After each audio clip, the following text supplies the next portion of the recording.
96장 찬송하시겠습니다. 96장입니다.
묵상 기도하심으로 수요 예배를 하나님 앞에 드리시겠습니다.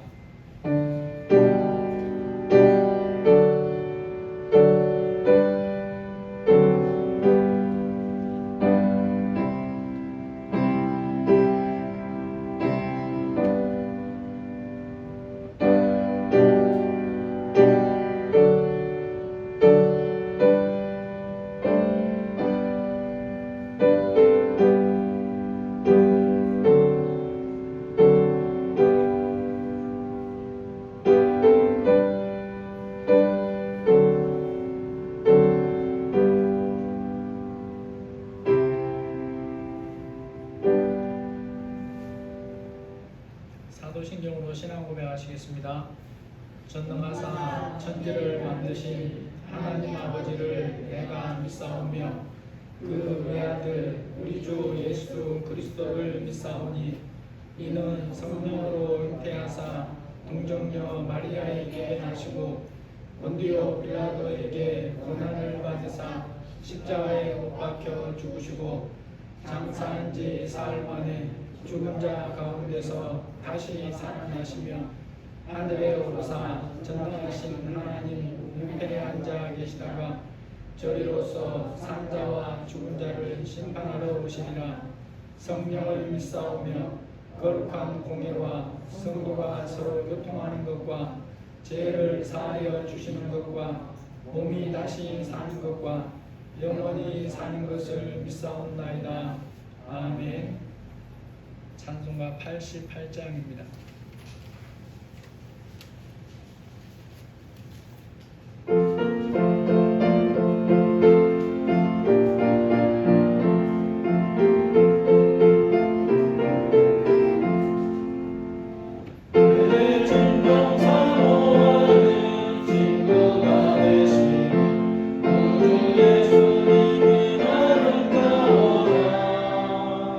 산 밑에 백합화요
내가 주님을 알기 전에 주님이 우리를 사랑하셨는데 이 주님의 사랑을 우리가 깊이 알아갈 수 있도록 기도하시고 반석교회 성도들 하나님 불쌍히 여겨주셔서 주님이 기뻐하는 삶을 살도록 또 시간 우리가 하나님 앞에 기쁜 마음으로 영과 진리로 예배할 수 있도록 성도들의 자녀들을 주님이 책임져 주시도록 기도하겠습니다. 하나님 아버지 시간 저희들 수요예배로 주시니 감사합니다.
영과 진리로 예배하게 하시고 들을 귀와 깨닫는 마음을 부어주시며 우리에게 성령 각자가 말씀하시는 것을 아버지 하나님의 말씀으로 듣는 귀한 길을 주시고 은혜를 부어 주옵소서.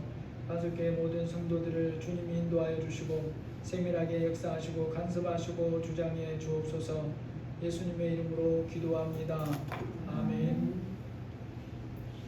좀 추운 것 같은데 1도쯤 올리죠.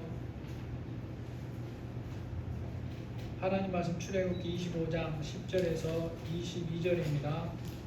출애굽기 25장 10절에서 22절입니다.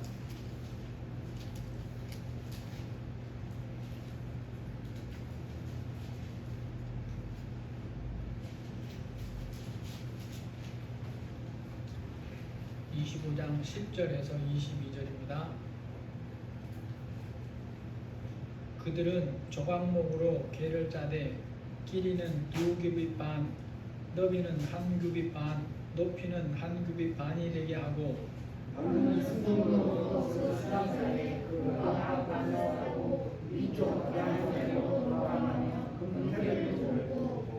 금고리 넷을 부어 만들어 그 네 발에 달되 이쪽에 2고리 저쪽에 2고리를 달며 그 채를 궤 양쪽 고리에 끼워서 궤를 매게 하며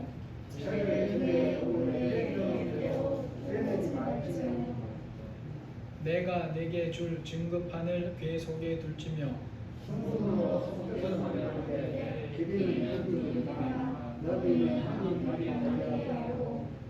금으로 그릇 둘을 속죄소 두 끝에 쳐서 만들되 한 그릇은 이 끝에 또 한 그릇은 저 끝에 곧 속죄소 두 끝에 속죄소 한 그릇을 연결하였으며 그릇들은 그 날개를 높이 펴서 그 날개로 속죄소를 덮으며 그 얼굴을 서로 대하여 속죄소를 향하게 하고 속죄소를 그 위에 얹고 우리가 나름의 줄을 주먹하는 펼쳤으리라.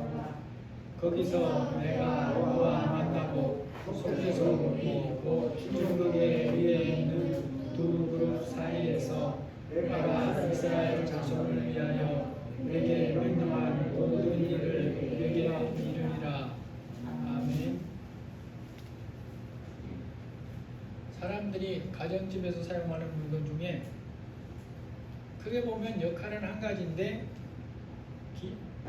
숫자는 셀 수 없이 많이 가진 것이 있습니다. 기능은 한 가지인데 숫자는 많아요. 옷이 바로 그런 것에 해당한다고 할 수 있습니다. 여러분, 사람이 아무리 기억력이 좋아도 자신의 옷을 다 기억하고 있는 사람은 없을 거예요. 주한이는 자기 옷 다 기억하니?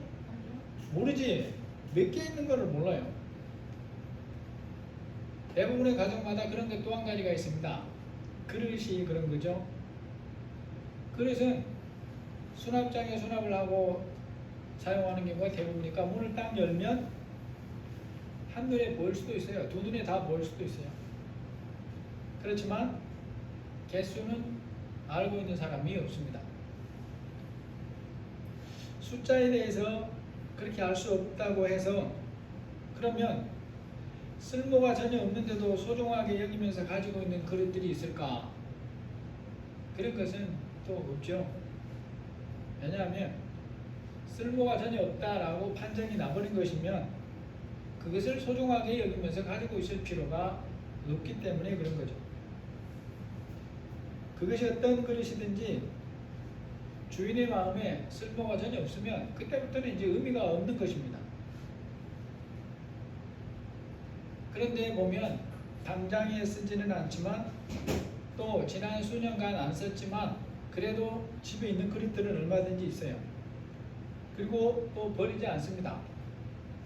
앞으로 쓸 수 있다고 생각하기 때문에 그런 거죠. 가정에서 그릇을 사용하는 사람이 버리지 않고 작은 정성이라도 들이면서 관리하는 것은 용도가 있다고 생각하기 때문에 그렇다라는 거죠. 그렇게 집에서 사용하는 그릇은 좀 더 자세히 보면 모양이나 재질이 한 가지만 있는 게 아닙니다. 어디에 어떻게 쓰는 그릇이냐에 따라서 모양도 다르고 재질도 다릅니다. 그런 부분은 다를 수 있지만 주인이 사용을 하고 있거나 언젠가는 쓰임을 받을 그릇이라는 것에서는 같다라는 거죠. 이 시간 말씀해 보면 성소 안에 있는 각종 기구들입니다. 성소 안에 있는 기구들이 어떤 특징을 가지고 있는가를 통해서 교훈을 살펴보려고 합니다. 성소 안에 있는 기구들 중에 첫 번째로 만들라고 말씀하는 것이 증거계라고 하는 것입니다. 10절에서 12절 보시면 우리 10절에서 12절 우리 같이 한번 읽어보겠습니다. 조각목으로 계를 짜되 길이는 2규빗 반, 너비는 1규빗 반, 높이는 1규빗 반이 되게 하고 너는 순금으로 그것을 싸되 그 안팎을 싸고 왼쪽 가장자리로 돌아가며 금태를 두르고 금고리 넷을 부어 만들어 그 네 발에 달되 이쪽에 2고리 저쪽에 2고리를 달며. 여러분이 지금 뭘 만들었습니까? 이 짧은 시간에 뭘 만들었죠? 주한이? 증거기회를 만들었죠? 금방 만들었어요. 봐요. 야, 같이 만드니까 쉽게 만드네요. 금방 만들었잖아. 그렇죠? 조각목으로 증거기회를 만들었어요. 자료를 보면 조각목은 뭘로 만들으라 그랬습니까? 그 몸체를 아니 이 증거계를 조각목으로 만들라 그랬어요.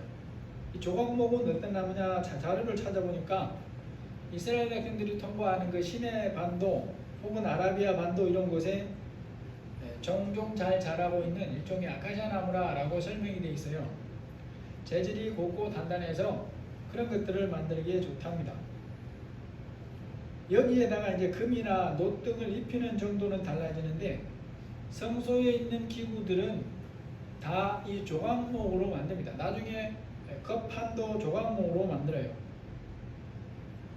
하나님께서 백성들에게 성소에 필요한 기구들을 만들 때 그 원재료를 조각목으로 하라라고 하는 것을 보면서 우리가 하나님께서 사람들에게 어떤 일을 하라고 하실 때 그 일이 어떤 성격인가를 우리가 좀 생각해 볼 필요가 있습니다.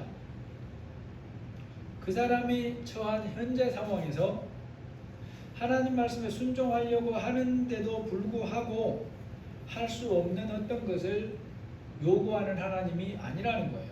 아주 중요한 부분이에요. 그 사람이 그가 처한 현재 상황에서 하나님 말씀에 순종하려고 하는데도 불구하고 할 수 없는 것을 요구하시는 하나님이 아니라라는 것입니다. 승윤이가 원하는 점수는 몇 점이야?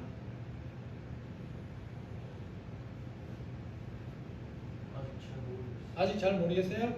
그러면 승윤이가 본 시험이 만점이 몇 점이에요? 120만점. 만점에 대한 것을 하나님이 승윤이에게 요구한다면 승윤이가 스트레스가 될까 기쁠까? 저는 스트레스. 사람마다 각자가 생각하는 것이 다르니까 스트레스가 될 수 있어요. 그리고 모든 시험에서 만점은 제가 생각하기에 그 시험을 보는 사람 모두에게 스트레스예요. 스트레스 안 되는 사람은 누가만 있어요? 출제자만 있어요. 출제자만 제외하고 다 스트레스예요.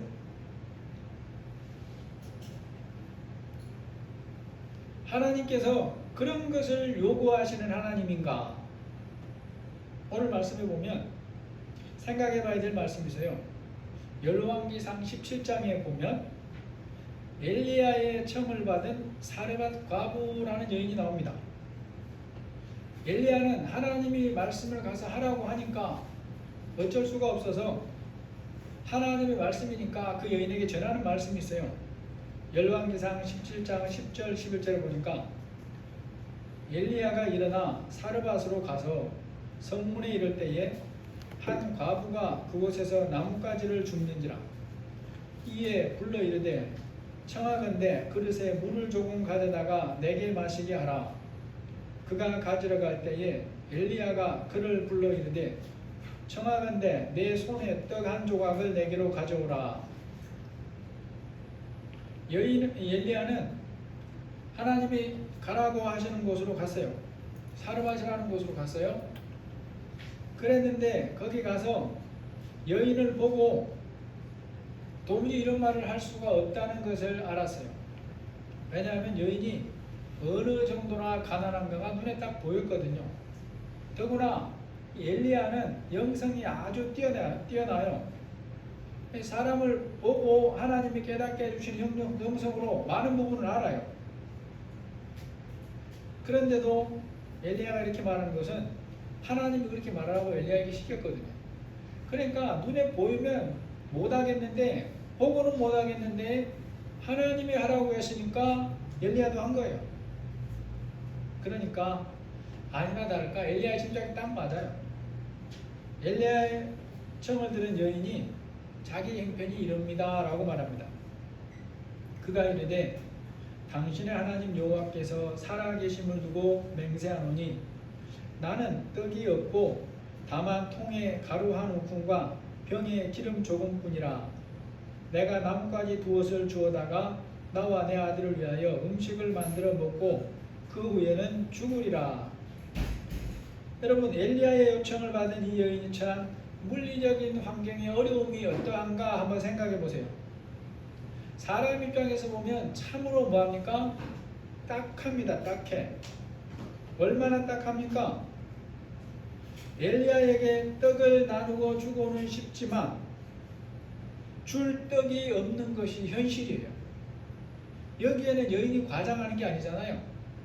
현실 그대로예요. 당장 내일 먹을 양식도 없는 것이 그들이 처한 엄연한 현실이란 말입니다. 이제 우리가 생각해 봐야 될 게, 그러면 이것을 믿음의 관점에서 보면 엘리야의 요청은 어떤 것이 되냐라는 거죠. 물리적으로 순종할 수 없어서 순종하지 못하는 문제가 아니라는 걸 우리가 알아야 됩니다. 왜냐하면 그 여인에게 최소한 떡 한 개를 만들 재료는 있습니까 없습니까? 있어요. 엘리야가 그 여인의 믿음을 키워주려고 하는 말이 있습니다. 열왕기상 17장 13절에 보면 엘리야가 그에게 이르되 두려워하지 말고 가서 내 말대로 하려니와 먼저 그것으로 나를 위하여 작은 떡 한 개를 만들어 가져오고 그 후에 너와 내 아들을 위하여 만들라. 이스라엘의 하나님 여호와의 말씀이 나 여호와가 비를 지면에 내리는 날까지 그 통의 가루가 떨어지지 아니하고 그 병의 기름이 없어지지 아니하리라 하셨느니라. 이제 이 말씀에 순종할 것인가 안 할 것인가에 대한 선택은 여인의 몫이 되었어요. 현재 아무런 물리적 변화가 없는 상태에서도 여인이 믿음으로 순종하기로 결정하면 실제로 순종할 수 있습니다. 비록 그와 그 아들에게 생명과 같은 떡이지만 하나밖에 두 개밖에 만들 수 없는 그런 밀가루가 있지만 말씀을 믿고 엘리야에게 작은 떡 하나를 만들어서 줄 수 있어요. 이거 물리적으로 줄 수 있는 것입니다. 없는 것을 주라고 하는 것이 아니라는 거예요. 하나님께서 때로 우리에게 순종하라고 하실 때에 사람들이 어려워서 순종할 수 없다라고 여기는 것이 이러한 것임을 알아야 된다는 것입니다. 보이는 면에서 보면 물리적으로 분명 어려운 것이 틀림이 없어요. 이것도 부족하고 저것도 부족하고 여기 쓰기도 모자라고 저기 쓰기도 모자라고 시간도 없고 그런 거예요. 그럼에도 그것들이 순종하지 못하는 진짜 이유는 아니라는 거예요. 하나님께서 정말로 말씀에 순종하려고 해도 물리적으로 어떻게 할 수 없는 것을 주시면서 순종하라고 하지 않는다는 것입니다. 믿음으로 행하면 현재 아무런 물리적인 변화가 없어도 순종할 수 있는 것을 순종하라고 하는 거예요. 여러분, 하나님께서 우리에게 요청하시는 모든 순종이 이렇다는 것을 알아야 됩니다.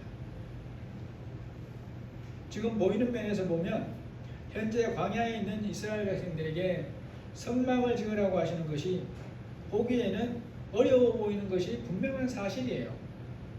그럼에도 우리가 알아야 될 것이 바로 이것이다 라는 거죠. 그들이 하고자 하는 마음만 있으면 현재 있는 것들로 지을 수가 있어요. 그리고 모자라는 부분이 있는데 그 부분에 대해서는 나중에 하나님께서 브살렐과 오홀리압이라는 두 사람에게 지혜를 부어주셔서 모자란 것을 채워줍니다. 그러면서 지으라 그래요. 그런데 그들에게도 없는 것을 가지고 하라고 말 안 합니다. 있는 것을 조합할 수 있는 지혜를 주는 거예요. 그들이 말씀에 순종하는 믿음을 가지고 행동하기만 하면 할 수 있는 일이다 하는 거죠. 믿음을 가지기만 하면 할 수 있는 일을 하라고 말씀하는 거예요. 이것이 너무나 중요하다는 것입니다. 그러므로 우리 이 말씀에서 순종에 대해서 깨달아야 할 중요한 것이 있어요. 내가 말씀에 순종하기를 염려하거나 혹은 외면할 때 그러한 마음을 가지게 만드는 것이 무언가에 대해서 정직하게 직면할 수가 있어야 됩니다. 하나님은 우리에게 뭔가를 받아내시기 위해 그런 것에 순종하라고 하는 것이 아님을 분명하게 알아야 되고, 오히려 나의 믿음을 성장시키고 복 주시기 위함이라고 성경이 말씀하는 것을 알아야 되는 거예요. 하나님이 계획하시는 일에 동역사로 쓰임받게 하시려고 그렇게 말씀한다는 것을 우리가 알아야 된다라는 것입니다. 그런데 사람이 이것을 늘 알아듣느냐? 못 알아들을 때가 많아요. 그러니까 예수님이 항상 진리의 말씀을 가르치면서 그 말씀을 많이 한다는 바리새인들에게 뭐라 그럽니까? 들을 귀 있는 자는 들어라. 맨날 이 말씀하세요. 다 들었는데 다 들은 사람들을 상대로 들을 귀 있는 자는 들어라 이렇게 말씀하죠. 증거기에 넣어야 할 것이 뭔가를 통해서도 우리에게 교훈을 줍니다. 25장 16절에 보니까 내가 내게 줄 증거판 계 속에 둘치며, 하나님께서 성소 안에 두기 위해 만들라고 말씀하시는 기구 가운데 첫 번째가 증거기죠. 이런 경우는 그 순서가 가진 의미가 상당히 큽니다. 하나님께서 앞으로 백성들의 삶에서 첫 번째로 중요하게 여기면서 살아야 될 것, 이게 뭔가를 순서를 통해서도 알려줘요. 첫 번째로 만들게 하시는 기구 안에 넣어야 될 것이 바로 증거판이잖아요. 본문에서는 성소 안에 있는 증거기에 넣을 것을 증거판이라고 말해줍니다. 그런데 또 다른 성경에 보면 그 안에 다른 게 들어있어요.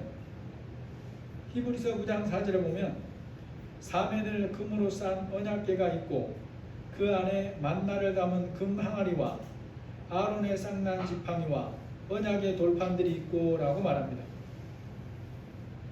결국 하나님이 일하신 증거물들로 그 안에 가득 차 있다 이 말이죠. 이런 말씀을 통해서도 우리가 깨달아야 될 중요한 교훈이 있어요. 하나님 자녀된 내 안에 하나님께서 뭘 담고 살기를 원하실까라는 것입니다. 나는 내 안에 무엇을 쌓기를 힘쓰면서 살아가고 있는가를 돌아보라 라는 거죠. 우리가 고린도전서 같은 말씀을 통해 하나님께서 자기 백성 삼은 각 사람에게 성령으로 임하여 계시다는 것을 분명히 말씀해서 알고 있습니다. 고린도전서 6장 19절에 너희 몸은 너희가 하나님으로부터 받은 바 너희 가운데 계신 성령의 전인 줄을 알지 못하느냐. 너희는 너희 자신의 것이 아니라. 그렇게 성령으로 임하시고 그래서 우리가 실제로 성령의 전이 됐습니다. 그러면 그 이후에 우리가 어떻게 관리하고 살아야 되느냐라는 거죠. 다른 어떤 것이 주인이 아닌 하나님을 주인 삼은 사람으로 살아라는 거죠. 하나님을 주인 삼는 것은 다른 게 없습니다. 그 안에 말씀을 넣어야 된다는 거예요. 증거계를 넣어야 됩니다. 그리고 그 증거계의 주인 되시는 하나님이 나의 삶에 역사하시는 그 역사거리들을 넣고 살아야 되는 거예요.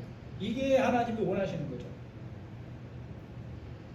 사람이 때로 이런 말을 할 때가 있죠. 나도 모르게 그런 말을 했다고. 그런 행동을 하려고 한 의도가 아닌데 얼떨결에 그렇게 하게 됐다. 뭐 이러면서 자기가 나중에 하지 말아야 될 말이나 행동을 한 것을 깨닫게 되면서 자기 변호를 할 때가 있어요. 마음은 그렇지 않은데 어쩌다 보니 그렇게 됐다 이렇게 말합니다. 그런데 성경은 여기에 대해서 원인이 뭔가를 우리에게 정확하게 말씀해줘요. 마태복음 12장 34절에 보시면 독사의 자식들아 너희는 악하니 어떻게 선한 말을 할 수 있느냐. 이는 마음에 가득한 것을 입으로 말함이라. 선한 사람은 그 쌓은 선에서 선한 것을 내고 악한 사람은 그 쌓은 악에서 악한 것을 내느니라. 여러분, 사람은 사람의 속을 모르잖아요. 그러나 하나님은 다 아시는 거예요. 다 아시는 하나님이 말씀해 줍니다.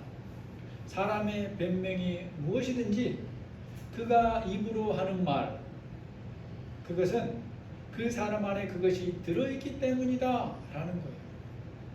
어쩌다가 없는 것이 나오는 것이 아니라 이미 안에 들어있는 것이 나오는 것이고 또 밖으로 나올 만큼 쌓여있기 때문에 그것들이 밖으로 나온다는 거죠. 하나님의 자녀는 자신 안에 말씀 담기를 힘쓰면서 살아야 됩니다. 그래야 말씀이 내 안에서 능력으로 역사하는 삶을 경험하면서 살 수가 있어요. 여러분, 내 안에 말씀을 담지 않으니까 말씀이 역사할 기회를 드리지도 않는 거죠. 말씀이 역사하려면 내 안에 말씀이 있어야죠. 살아있는 말씀이 내 안에서 역사해야 내 영이 소생케 되는 삶을 계속해서 살 수 있는 거예요. 독수리가 날개치며 올라간 같은 그런 담대한 힘을 얻으면서 살 수가 있는 것입니다. 그러니까 그런 삶일수록 그 안에 만나가 들어가고 아론의 쌍난 지팡이가 들어가고 그러면서 하나님이 함께 하신 역사들이 더 많이 쌓이게 되는 거예요. 선순환이 일어난다는 것입니다. 성소에 있는 기구 중에는 이런 것도 만들라고 말씀하는데 출애굽기 25장 29절에 보면 너는 대접과 숟가락과 병과 붓는 잔을 만들되 순금으로 만들며 성소 안에 있어야 할 기구 중에는 크기는 작지만 금으로 만들라고 하는 것이 있습니다. 하나님께서 만들라고 하신 각종 기구들 중에서 그 재료를 보면 금보다 더 귀한 재료는 없죠. 금이 가장 귀한 재료입니다. 큰 기구에도 금을 사용해요. 그런데 그런 경우는 부분적으로 금을 사용하라고 하시고 전체로 금을 만들라고 하지는 않습니다. 그렇게 하시는 이유로 생각해 볼 부분들이 좀 있어요. 현재 백성들이 드리는 금의 양이나 또 기구의 무게나 사용 목적 등을 감안하여 거기에 맞게 적절한 양을 사용해서 만들도록 하신다라는 거죠.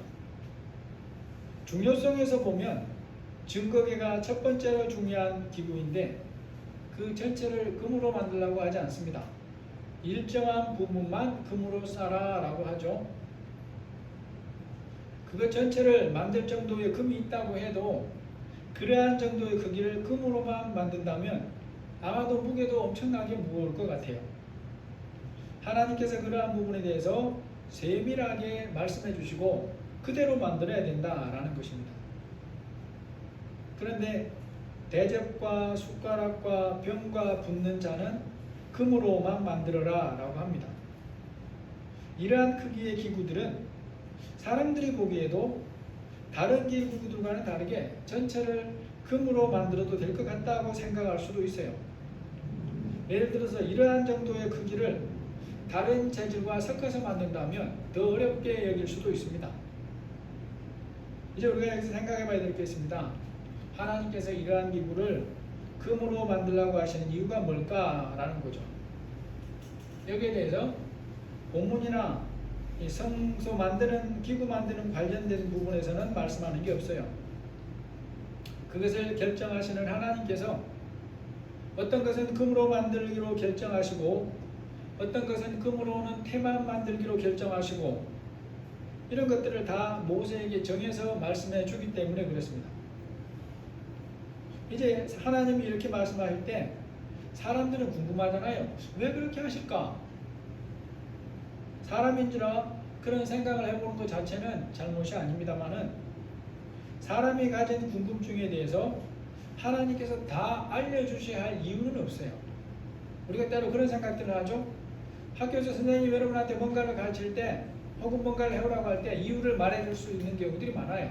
대부분은 이유를 말해주죠. 사람 사이에서는 그럴 수 있습니다. 심지어 대통령도 기자들이 물으면 질문에 대답을 하잖아요. 그런데 하나님은 그렇지 않는 거예요. 그렇게 하실 수도 있지만 실제로 성경에 보면 그렇게 하는 경우가 별로 없다라는 거죠. 여기에 대한 주권이 하나님께 있다는 것입니다. 이제 다만 우리가 하나님을 닮아서 생각을 할 수 있는 능력이 있기 때문에 생각을 해볼 수 있어요. 이러한 기구는 특정한 사람이 직접 음식을 담아 먹는 데 사용하지는 않지만 제물 음식을 담거나 다루는 데 사용되는 기구라는 특징이 있어요. 하나님은 인격을 가지신 분이기 때문에 하나님께 드리는 제사 음식을 담는 그릇을 순수한 금으로 만들라고 하신 거라고 볼 수 있습니다. 거룩하신 하나님께 드리는 제사 음식이기에 가장 깨끗한 금으로 만들라고 하신 것일 수 있다는 거죠. 변질되지 않는 금으로 만들어라 라고 할 수 있어요. 이제 그런데 또 성전기구 중에 제물 음식을 담는 것이 아닌데도 금으로 만들어라 라고 하는 게 있어요. 그게 바로 등잔대와 거기 달린 부속기구가 그러합니다.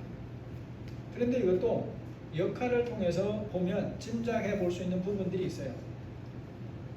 25장 31절에 보면 너는 순금으로 등잔대를 쳐서 만들되 그 밑판과 줄기와 잔과 꽃받침과 꽃을 한 덩이로 연결하고 그 불집게와 불똥 그릇도 순금으로 만들지니 등잔대와 이 모든 기구를 순금 한 달란트로 만들되 사람이 생각해 보기에 성소에서 어둠을 밝히는 등잔은 빛을 비추는 중요한 역할을 맡고 있습니다. 빛은 하나님의 속성 중에서 가장 대표적인 부분이에요. 그럼에도 사람이 닮지 못하는 아주 독특한 부분이 빛이라는 것입니다. 하나님은 빛으로 계신다. 다른 속성은 사람이 좀 닮은 게 있어요. 뭐가 있겠습니까? 거룩이나 사랑이나 긍휼이나 이런 것도 우리 부분적으로는 있어요. 그런데 부분적으로라도 없는 게 있습니다. 그게 바로 빛이라고 하는 거예요. 빛. 그런데 하나님은 그 속성상 빛이에요. 그래서 천국에 대해서 말씀할 때 하나님은 빛으로만 묘사되지 다른 걸로 묘사를 못합니다. 아마도 그 하나님의 속성을 나타내는 것이기 때문에 금으로 만들어라 라고 하신 것이 아닐까 생각해 볼 수 있습니다. 그런데 여기와 관련돼서 크기와 관련해서 또 한 가지 살펴야 될 것이 기구로 크기가 적당한 게 작은 것이면 다 금으로 만들라고 하는가? 그러지도 않아요. 여기도 중요한 교훈이 있어요. 성전에 있는 기구 중에 금으로 만들라고 하시는 것과 비슷한 것들이 있는데 그것들은 또 다 금으로 만들라고 안 합니다. 27장 1절에서 3절에 보면 너는 조각목으로 길이가 5규빗 너비가 5규빗의 제단을 만들되 네모 반듯하게 하며 높이는 3규빗으로 하고 그 네 모퉁이 위에 뿔을 만들되 그 뿔이 그것이 이어지게 하고 그 제단을 노수로 싸고 재를 담는 통과 부삽과 대여와 고기 갈고리와 불 옮기는 그릇을 만들되 제단의 그릇을 다 노수로 만들지며. 성소에 있는 기구 중에 그 역할의 중요성에서 보자면 중요하지 않은 게 하나도 없어요. 다만 제사 순서에서 보자면 이 제단이 맡은 역할이 어쩌면 첫 번째라고 할 수 있습니다. 왜냐하면 제단에서 본 제물을 태워야 제사 예배를 드릴 수가 있거든요. 제사 예배 순서로 보자면 그렇게 첫 번째 순서를 맡는 것이 제단인데 제단은 특정한 부분이라도 금으로 싸라고 하지 않습니다. 노수로 싸라 이렇게 말씀하죠. 또한 제단과 관련된 부속 기구들은 다 노수로 만들어라 이렇게 말씀해요. 각종 기구를 만들 때에 그 재료를 각각 이렇게 다르게 말씀하시는 것은 오직 하나님의 계획이고 하나님의 뜻이에요.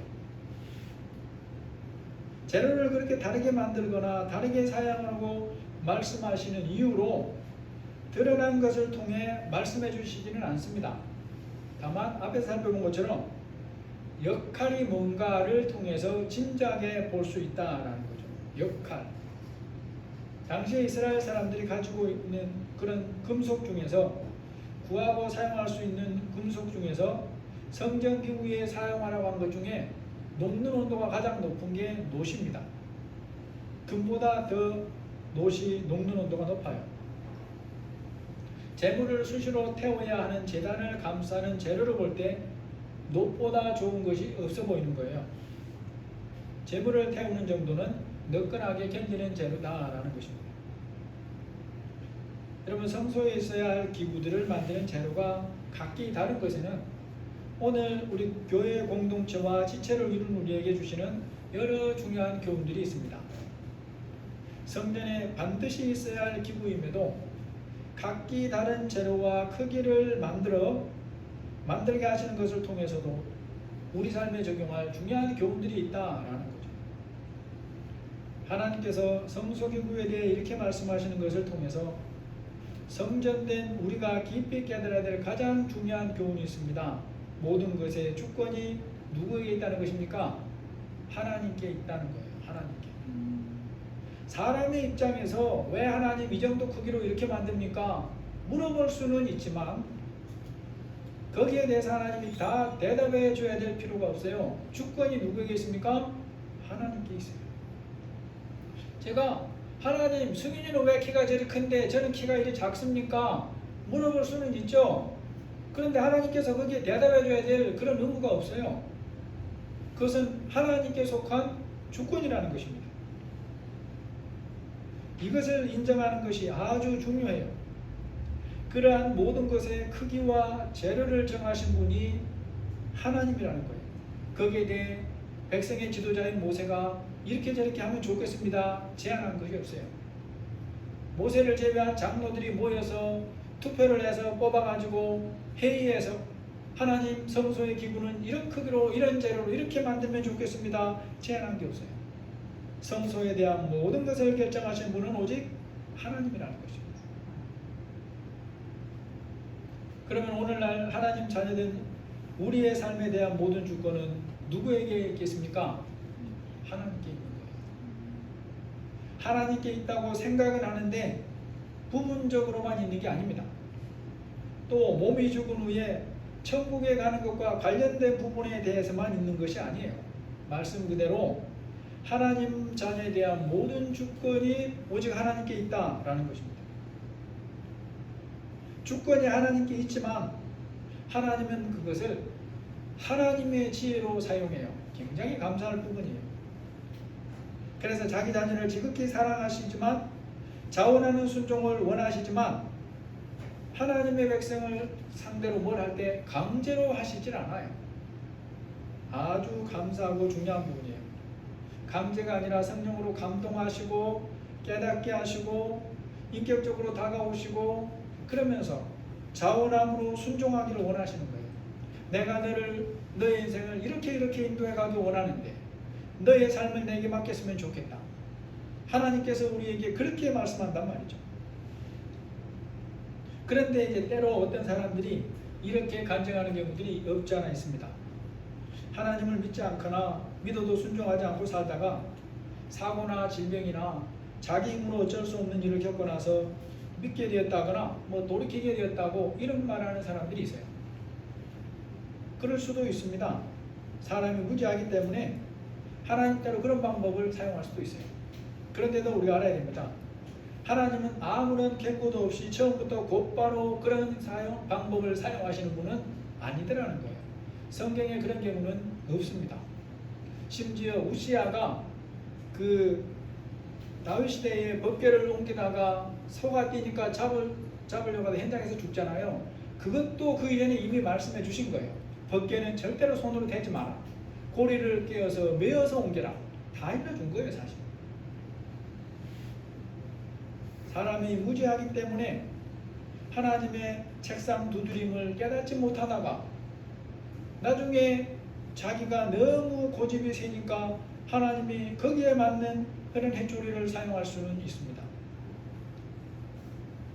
하나님을 신뢰하고 이끄심을 알고 기쁨으로 순종하면서 살려면 그래서 우리는 믿은 후에 반드시 믿으면서 건강하게 성장을 해 가야 돼요. 물론 그러한 과정에서 때로 넘어지기도 하고 그렇습니다. 우리는 다 완벽한 존재가 아무도 없어요. 다윗도 넘어지고 아브라함도 넘어지고 다 넘어져요. 하지만 그 넘어진 자리에 주저앉지 않는다는 게 다른 차이입니다. 여러분 어떤 면에서는 베드로가 가룟 유다보다 더 악해요. 왜요? 가룟 유다는 많은 사람들 앞에서 대놓고 예수님을 모른다고 저주하거나 이렇게 하지 않았어요. 그런데 베드로는 예수님을 대놓고 모른다고 부인하고 저주까지 했어요. 그런데 가룟 유다는 후회로 끝났습니다. 그래서 목매달아 죽고 말았어요. 그 반면에 베드로는 통회했어요. 하나님 앞에 자기 죄를 고백했다는 말이죠. 그래서 베드로는 살고 유다는 죽은 거예요. 재질로 보면 다른 게 하나도 없어요. 성소에 있는 모든 기구는 그 주인이 하나님이 보기에 반드시 필요해서 만들게 하셨다는 것도 저와 여러분이 항상 기억하고 살아야 될 부분들이에요. 기구를 만드는 데 사용하라고 하신 재료가 다르고 크기가 다릅니다. 그렇다고 해서 필요성이 없어도 되는 것은 하나도 없다라는 거죠. 여러분이 오케스트라에서 보시면 아까도 일부러가 하나 봤는데 바흐인가 이런 거 갑자기 헷갈려요. 하여튼 계란보다 조금 큰 게 하나 있어요.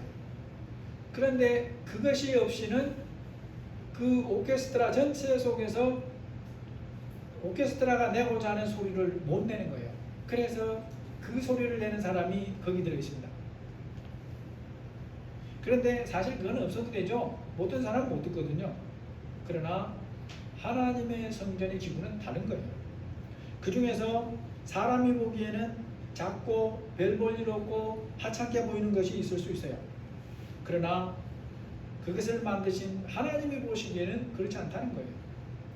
예수님 이후에 교회 공동체의 지체가 된 우리도 그러하다는 것을 알아야 되는 것입니다. 끝으로 재능을 가진 면에서 이제까지 살면서 특정한 일을 겪은 경우가 아니라면 지금 나의 모습으로 세상에 보내신 분이 누구라는 것입니까? 하나님이라는 거예요. 각 사람에게 나눠주시는 것도 하나님께서 주권으로 결정하신 일이에요. 근데 이제 이후의 삶은 달라요. 지금의 삶이 하나님이 내게 주신 것이다. 그런 의미는 절대로 아니에요. 왜요? 이스라엘 백성들이 그 땅을 나누어 받은 이후에 어떤 사람은 부자가 되고 어떤 사람은 가난하고 어떤 사람은 팔아서 종도 되고 막 그래요. 그런데 자기 재산을 팔아서 종이 될 정도로 가난하게 사는 것은 하나님의 뜻이 절대로 아니었어요. 그들이 하나님의 뜻대로 살지 못했기 때문에 어떤 사람들 중에 그렇게 된 거예요. 그러니까 그 나누어 주는 시점을 지금 말하는 거예요.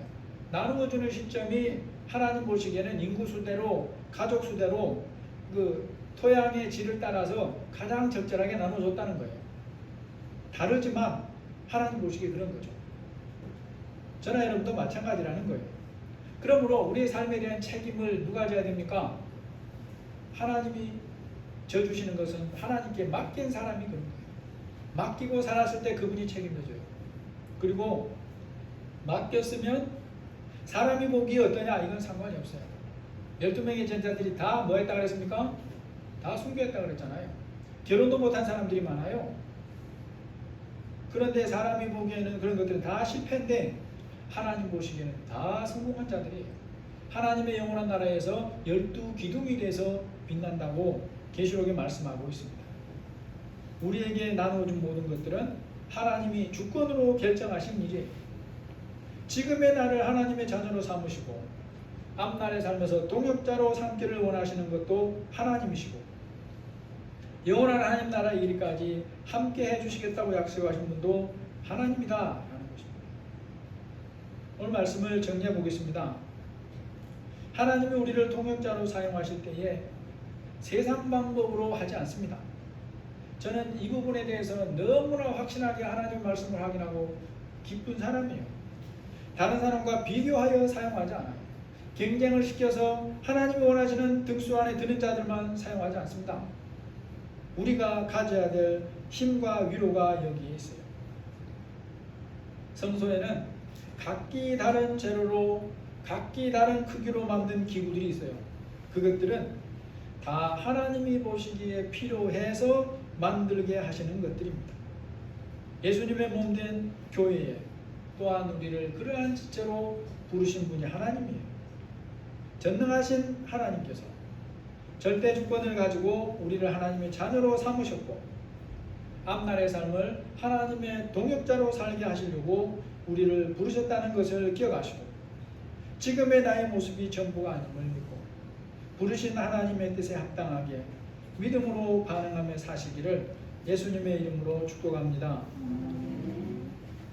하나님 아버지, 하나님께서 우리를 너무나 사랑하시고 절대 주권을 가지고 계시지만 강제로 하지 아니하시고 하나님의 능력으로 억지로 하지 아니하시고 인격으로 말씀하시고 성령으로 감동하시면서 약속의 말씀을 주시면서 나를 따라오면 이렇게 하겠다고 약속하시는 하나님임을 감사합니다. 반드시 필요하기 때문에 하나님이 우리를 부르셨다는 것도 감사합니다. 세상 방법으로 경쟁시키지 아니하고 비교하지 아니하시는 하나님께 감사합니다. 하나님 아버지 앞에 우리가 진실하게 엎드리고 믿음으로 하나님의 말씀을 붙들며 우리의 마음 안에 성령의 말씀을 채우고 성령의 역사를 갈구하며 사는 우리 모두가 되게 하여 주옵소서. 예수님의 이름으로 기도합니다. 아멘. 찬송가 91장입니다.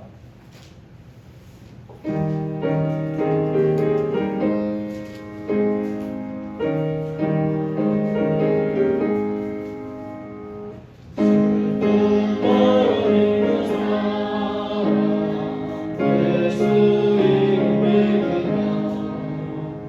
이름으로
기도드리시겠습니다. 하늘에 계신 우리 아버지여, 이름이 거룩히 여김을 받으시오며 나라가 임하옵시며 뜻이 하늘에서 이루어지는 것 같이 땅에서도 이루어지이다. 오늘 우리에게 일용할 양식을 주옵시고 우리가 우리에게 죄 지은 자를 사하여 준 것 같이 우리 죄를 사하여 주옵시고 우리를 시험에 들게 하지 마옵시고 다만 악에서 구하옵소서. 대개 나라와 권세와 영광이 아버지께 영원히 있사옵나이다. 아멘.